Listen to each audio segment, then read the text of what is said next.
আপনি যদি জীবনে সফল হতে চান তাহলে ভিডিওটি শুরু থেকে শেষ পর্যন্ত দেখবেন ইনশাআল্লাহ। আসসালামু আলাইকুম ওয়া রাহমাতুল্লাহ। সম্মানিত দর্শক মণ্ডলী, আজকের ভিডিওতে জীবনে সফল হওয়ার জন্য অত্যন্ত গুরুত্বপূর্ণ একটি দোয়া নিয়ে হাজির হয়েছি, যেই দোয়াটি রাসূলুল্লাহ সাল্লাল্লাহু আলাইহি ওয়াসাল্লাম পাঠ করতেন। সম্মানিত দর্শক মণ্ডলী, আপনি যদি এই দোয়াটি দিনের শুরুতে মাত্র একবার পাঠ করেন তাহলে ইনশাআল্লাহ সফলতা আপনার পায়ে লুটিয়ে পড়বে।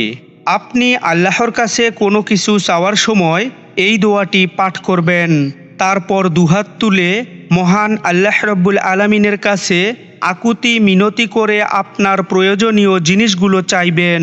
ইনশাআল্লাহ মহান আল্লাহ রাব্বুল আলামিন আপনাকে তা দিয়ে দিবেন। সুবহানাল্লাহ।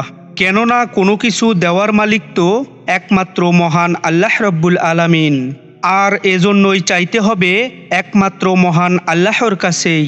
সম্মানিত দর্শক মণ্ডলী, এই দোয়াটি তিরমিজি শরীফের 3492 নম্বর হাদিসে পাওয়া যায়, আবু দাউদ শরীফের 1549 নম্বর হাদিসে পাওয়া যায়, নাসাই শরীফের 5470 নম্বর হাদিসে পাওয়া যায় এবং মুসনাদে আহমদ শরীফের 6561 নম্বর হাদিসে পাওয়া যায়। প্রিয় দর্শক, এবার আসুন আমরা সেই গুরুত্বপূর্ণ দোয়াটি জেনে নেই। দোয়াটি হলো আল্লাহুম্মা ইন্নী আউযু বিকা মিন ইলমিন লা ইয়ানফাউ ওয়া কালবিন লা ইয়াখশাউ ওয়া মিন নাফসিন লা তাশবাউ ওয়া মিন দাওয়াতিন লা ইউস্তাজাবু লাহা।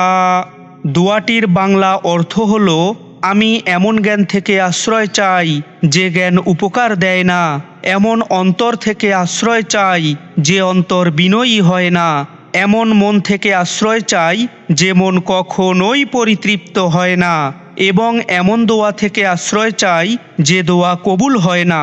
সুবহানাল্লাহ।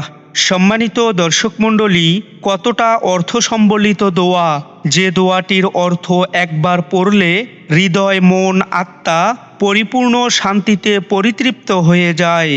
এর অর্থ দেখেই বোঝা যায় দোয়াটির গুরুত্ব কত বেশি। হযরত যায়েদ বিন আকরাম রাদিয়াল্লাহু তাআলা আনহু থেকে বর্ণিত, তিনি বলেন, রাসূলুল্লাহ সাল্লাল্লাহু আলাইহি ওয়াসাল্লাম এই দোয়াটি পাঠ করতেন।